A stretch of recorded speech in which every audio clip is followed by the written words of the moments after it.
히스기야가 왕위에 오를 때 나이가 25세라 예루살렘에서 29년 동안 다스리니라. 그의 어머니의 이름은 아비야요 스가랴의 딸이더라. 히스기야가 그의 조상 다윗의 모든 행실과 같이 여호와 보시기에 정직하게 행하여 첫째 해 첫째 달에 여호와의 전문을 열고 수리하고 제사장들과 레위 사람들을 동쪽 광장에 모으고 그들에게 이르되 레위 사람들아 내 말을 들으라. 이제 너희는 성결하게 하고 또 너희 조상들의 하나님 여호와의 전을 성결하게 하여 그 더러운 것을 성소에서 없애라.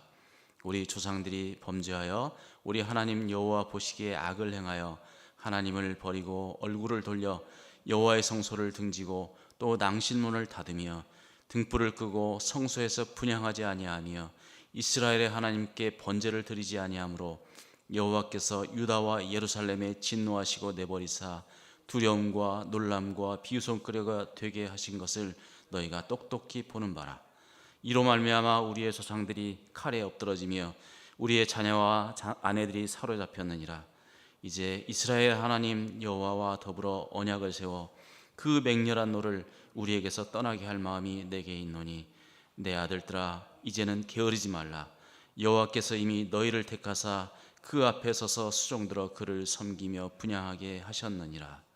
이에 레위 사람이 일어나 그 하세 자손 아마스의 아들 마핫과 아사랴의 아들 요엘과 무라리의 자손 중 압디의 아들 기스와 여할렐렐의 아들 아사랴와 게르손 사람 중 심마의 아들 요아와 요아의 아들 에덴과 엘리사반의 자손 중 시므리와 여우엘과 아삽의 자손 중 스가랴와 마따냐와 헤만의 자손 중 여후엘과 시므이와 여두둔의 자손 중 스마야와 우시엘이라.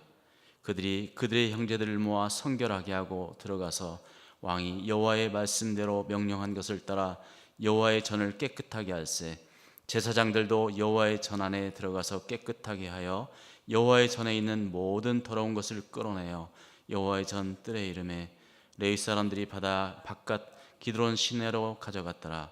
첫째 달 초하루에 성결하게 하기를 시작하여 그달 초파일에 여호와의 낭실에 이르고 또 8일 동안 여호와의 전을 성결하게 하여 첫째 달 16일에 이르러 마치고 안으로 들어가서 히스기야 왕을 보고 이르되 우리가 여호와의 온 전과 번제단과 그 모든 그릇들과 떡을 진설하는 상과 그 모든 그릇을 깨끗하게 하였고 또 아하스 왕이 왕위에서 범죄할 때에 버린 모든 그릇들도 우리가 정돈하여 성결하게 하여 여호와의 제단 앞에 두었나이다 하니라.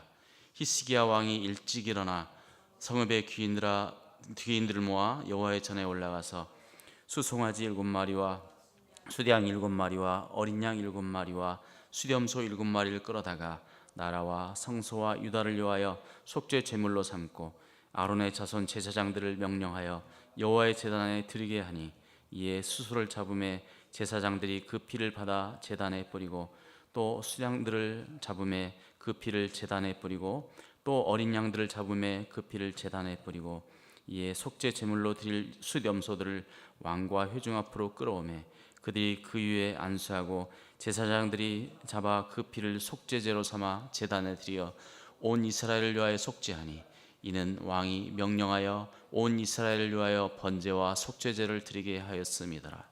왕이 레위 사람들을 여호와의 전에 두어서 다윗과 왕의 선교자 갓과 선지자 나단이 명령한 대로 재금과 비파와 수금을 잡게 하니 이는 여호와께서 그의 선지자들로 이렇게 명령하셨음이라.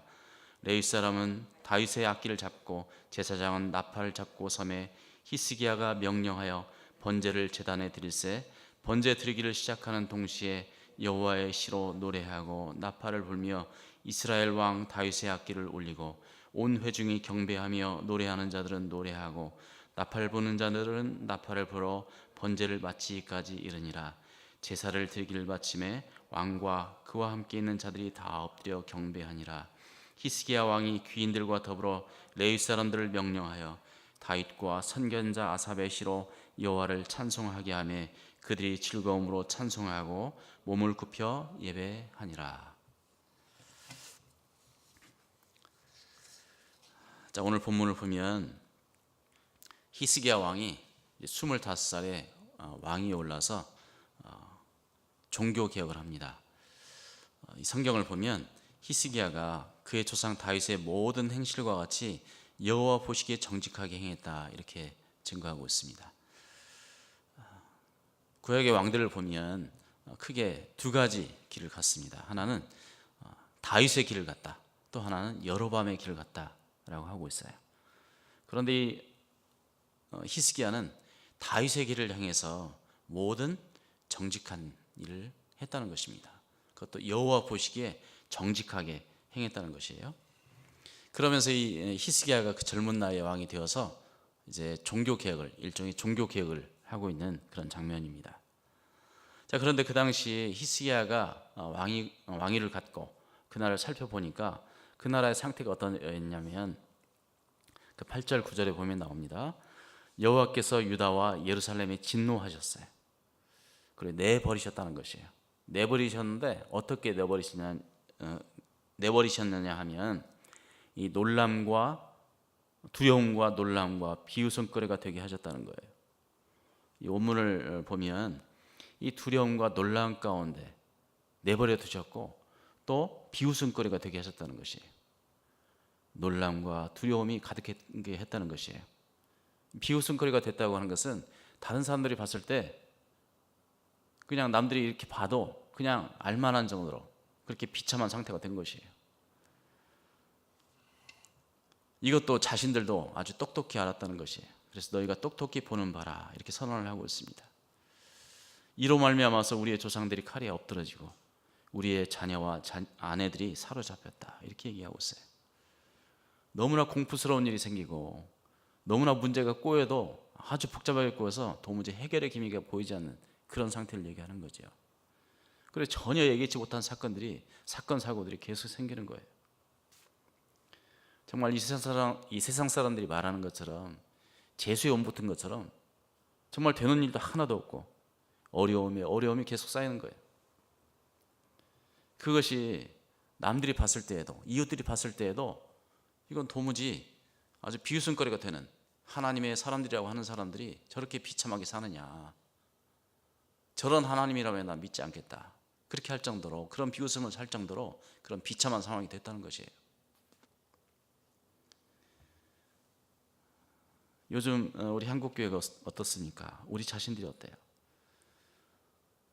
혹시 세상에 비웃음거리가 되고 있는 건 아닌지 모르겠어요. 내가 예수 믿는다고 하는 것이 창피한 일처럼 생각되는 거 아닌지 모르겠어요. 그런데 이보다 더 심각한 상황이 히스기야 때에 있었다는 것이에요. 내부적으로, 영적으로, 종교적으로, 도덕적으로 이렇게 타락한 그런 상태로 끝난 게 아니라 외부적으로 외침이 있었다는 것이에요. 외부의 공격이 구체적으로 있었어요. 그래서 죽고 잡혀가는, 그래서 자녀들이 잡혀가고 아내들이 잡혀가는, 부인들이 잡혀가는 그런 일이 일어났다는 것이에요. 자, 이 모든 일에 대해서 히스기야는 이렇게 해석을 합니다. 10절에 보면 하나님의 맹렬한도다. 하나님의 아주 강력한 분노 때문에 이런 일이 일어났다는 것이에요. 자, 이 하나님의 분노를 일으키게 한 근본적인 이유가 뭐냐? 6절, 7절에 보면 우리 조상들이 범죄했다는 것입니다. 우리 조상들이 범죄했다고 해서 나에게 무관하냐? 그러지 않죠. 그 조상들의 범죄는 우리에게 그대로 전수가 되는 것이에요. 우리들의 조상들, 그 범죄 때문에 이렇게 되었는데 그 범죄는 뭐냐 하면 우리 하나님 여호와 보시기에 악을 행했다는 것입니다.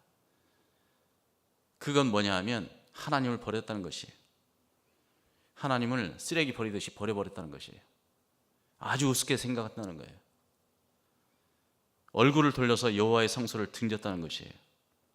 얼굴을 돌렸다고 하는 것은 우리가 하나님 면전에 살아야 되는데, 하나님 앞에서 살아야 되는데, 코람데오의 삶을 살아야 되는데 그렇게 하지 않았다는 것이에요. 여호와의 성소를 등졌어요.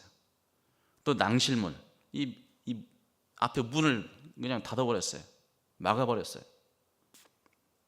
당연히 등불은 꺼졌겠죠. 등불은 꺼지고 늘 켜져 있어야 되는 이 등불, 그 등불이 꺼지고 성소에서는 분향도 일어나지 않고 하나님께 분향하는 일도 번제하는 일도 일어나지도 않았습니다. 그들에게 하나님의 성소가 없었던 게 아니잖아요. 성소가 있었습니다. 이 성소는 뭘 의미해요? 하나님의 임재하는 장소예요. 미쉐켄이라고 해서 쉐켄이에요. 쉐켄 한다는 것은 하나님께서 임재하신다는 거예요. 하나님께서 거하시는 곳이에요. 그곳에 가면 하나님의 임재를 경험하는 곳이에요. 하나님의 거룩한 성소. 바로 그것이 이스라엘 백성들의 삶의 중심 가운데 있었습니다. 그리고 하나님의 면전에 살 수 있는 기회가 그들에게 늘 있었어요. 제사장이 있었습니다. 레위인들이 항상 그들 옆에 있었어요. 그런데 그 제사장이 그 역할을 하지 못하고 그 제사장이 바로 옆에 있음에도 불구하고 하나님의 제사장으로서 역할을 하지 못했어요. 하나님의 말씀이 풍성하게 드러나지 못했던 것이에요. 그러니까 하나님의 면전, 하나님의 임재를 경험하지도 못하고 하나님의 면전에 살지도 못하는 그런 비참한 상황이 됐던 것입니다. 하나님께 드려야 될 향도 계속 피워야 되는데 이 불은 하나님 앞에 피워야 되는 이 불은 기도로 많이 묘사가 됩니다. 하나님 앞에서 늘 기도하고 하나님과 교통하는 그런 시간들이 늘 있어야 될 텐데 그런 것들이 상실된 그런 상태였다는 것이에요. 번제를 드리지 않았다고 특히 이 번제에 대해서 얘기하고 있어요. 번제는 이 재물을 완전히 태워서 없애버리는 것입니다. 그거는 이 번제를 태워서 없애버리고 나와는 무관한 그런 제사가 아니지요. 이 번제로 드린다고 하는 것은 그 재물 앞에 그 재물을 나를 대신해서 하나님 앞에 드리는 거예요.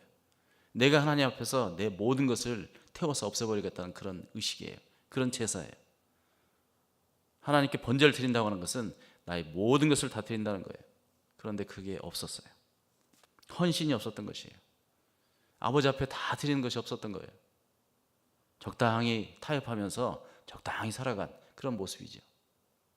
성소가 없었던 게 아니고 제사장이 없었던 게 아니지만 이 사람들에게 그 종교의식이 없었던 게 아니지만 하나님을 버리고 하나님의 면전에서부터 떨어져 나가고 등을 돌리고 하나님께 기도하지 않은 그런 모습을 보여주고 있어요.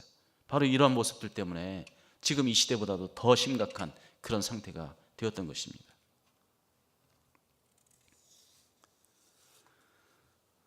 자, 그래서 이 히스기야는 이 종교개혁을 합니다. 종교개혁은 바로 두 가지로 이렇게 살펴볼 수 있어요. 오늘 보면 하나는 정결하게 하는 일이었습니다. 하나님의 성소는 거룩한 곳이에요. 하나님의 성소에 나갈 때에는 이 거룩함의 의식이 있어야 됐습니다. 제사장이라고 해도 이 거룩함의 의식이 있어야 됐어요. 그게 바로 정결 의식이에요. 깨끗하게 하는 것. 그것은 반드시 다른 동물의 피가 필요했습니다. 피가 필요했어요. 외관상으로 볼 때는 그 피를 뿌린다고 하는 것, 피를 바른다고 하는 것은 얼마나 구질구질해요. 근데 그 피를 뿌리고 피를 바른다고 하는 것은 그 의미가 있기 때문에 그렇습니다.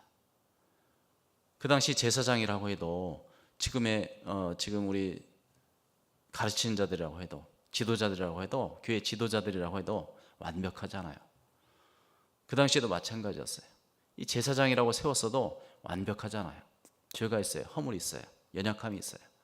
그래서 늘 하나님 앞에 나갈 때는 그 피를 힘입어야 됐습니다. 오늘날 우리가 예수 그리스도의 피를 힘입고 아버지 앞에 나가는 것처럼요. 그 당시 그들에게 그런 은혜의 방편이 주어졌었어요. 하나님께 나아갈 수 있는 방편이 주어졌어요. 그래서 그 일을 통해서 성결하게 했던 것이에요. 그런데 그 제사가 회복되는 그 순간입니다. 오늘로 얘기한다면 예수 그리스도의 그 피가 유효하게 되는 것이에요. 우리가 하나님 앞에 나아갈 때 예수 그리스도의 피가 아니고서는 예수님의 그 구속의 은혜가 아니고서는 나아갈 수가 없는 거죠. 주님께서 우리와 늘 함께 하시겠다고 약속하셨어요. 주님과 늘 동행하고 그의 이름으로 주님의 이름으로 주 앞에 나아갈 때 우리 하나님 앞에 나아갈 때 우리는 하나님 앞에 담대히 설 수가 있는 것이에요. 그 당시에도 바로 이 정결 의식을 했던 것이에요. 그래서 모든 이스라엘 백성들이 이 제사장과 더불어서 하나님 앞에 나아가서 제사를 할 수가 있었던 것입니다. 희생제사를 드리고 속죄제를 드리고 내 죄를 속하기 위해서 속죄제를 드리고 나의 모든 것을 다 드리겠다는 표로 번제를 하고 또 화목제를 드리고 하나님과의 화목을 선언하고 또 성도들과의 화목을 하나님의 백성 간의 화목을 선언하는 의미에서 하나님께 제사를 드리는 것이죠. 그와 더불어서 하나님을 찬양하는 일이 있었습니다. 하나님을 찬양하는 그 내용을 보니까 다윗의 시예요. 아삽의 시예요. 하나님께서 주신 그 계시예요. 하나님께서 다윗을 통해서 아삽을 통해서 선지자들을 통해서 주신 하나님의 말씀이에요. 그 말씀을 가지고 하나님을 찬양했던 것이에요. 그 하나님을 찬양한다는 것은 뭐예요? 우리가 그 말씀을 묵상하고 고백하고 그 말씀대로 살기로 고백하는 것이에요. 다짐하는 거예요. 이것은 바로 복고 정신이에요. 복고를 한다는 것은 옛날로 돌아간다는 것이죠. 옛날로 다시 돌아가는 거예요. 다윗의 때로 돌아가는 거예요. 하나님과 정상적인 관계에 있을 때 그때로 돌아가는 것이에요. 이 말은 다시 말씀드리면 말씀으로 다시 돌아가는 것이에요. 하나님의 말씀으로 다시 들어가는 거예요. 다윗의 길로 가려는 그런 노력이에요. 여로보암의 길로 가지 않고 다윗의 길로 가려고 하는 히스기야의 아주 처절한 노력이고 이 백성들의 노력이었어요. 오늘날에도 우리가 세상의 조롱거리가 된다고 하면 그것은 하나님의 진노의 결과일 수 있습니다. 이 세상이 우리를 조롱하고 이 세상이 우리를 우습게 생각한다고 하면 그럴수록 자칫 잘못하면 우리가 세상에 비유를 맞추려고 하는 그런 실수를 범할 수 있어요. 우리가 세상에 조롱거리가 될 때, 세상이 우리를 손가락질할 때 그러면 그럴수록 우리가 하나님 앞에 나아가는 것이 필요하고 하나님의 말씀으로 들어가는 것이 필요합니다. 우리의 정결한 삶, 우리의 연약함이 있지만 그 예수 그리스도의 피를 힘입고 정결하게 사는 삶, 그 삶이 필요하고 또 그 예수 그리스도의 이름을 힘입어서 죄사함의 기쁨을 누릴 수 있고 또 성령과 동행하는 그런 삶을 살 수 있습니다. 구약 시대보다 더 큰 은혜의 방편이 우리에게 있기 때문에 그렇습니다. 오늘 하루도 지금까지 우리에게 주신 그 하나님의 말씀, 우리가 기억하고 있는 그 하나님의 뜻 늘 생각하면서 그 성령의 인도하심을 받아서 개인적으로도 교회적으로도 이 삶과 분리되지 않은 여기서뿐만 아니라 교회에서뿐만 아니라 우리 일반 생활에서도 가정에서도 직장에서도 예배하는 삶, 주님과 늘 동행하는 삶, 하나님 면전에서 사는 삶. 그래서 주일날 와서 드리는 이 예배가 하나님 앞에 합당하게 기쁘게 받아들여지는 그 예배가 드려질 수 있기를 바랍니다. 오늘 주님의 날입니다. 오늘도 우리 주님의 십자가를 깊이 묵상하고 그 말씀으로 인해서 우리가 다시 한번 회생하고 사제의 기쁨을 맛보실 뿐만 아니라 하나님, 삼위일체 하나님 앞에서 우리의 삶과 인격이 획기적으로 변화되는 정말 진지하고 깊이가 있는, 그래서 우리에게 큰 기쁨과 감사가 있는 그런 예배가, 그런 예배의 은혜가 우리 모두에게 있기를 바랍니다. 기도하겠습니다. 하나님, 주의 날 이 새벽에 주님 앞에 우리를 불러주셔서 감사합니다. 또 히스기야가 그 어려운 그런 상황 가운데 하나님 아버지 앞에 다시 돌아오게 한 것을 살펴보게 하시고 이 시대를 사는 우리에게도 경각심을 주고 주 앞에 돌아가기로 또 마음 먹게 하시니 감사합니다. 이 주일 주 앞에 예배할 때 우리의 모든 것을 다 드려서 하나님께 예배하고 하나님의 말씀을 듣고 하나님을 높여드리는 시간 될 수 있도록, 이 하루가 될 수 있도록 은혜 베푸시고 이 하루의 이 예배가 나머지 6일 동안의 삶을 지배하는, 6일 동안의 삶을 거룩하게 하는 그런 하루의 삶이 될 수 있도록 은혜 베풀어 주시옵소서. 예수님의 이름으로 기도합니다.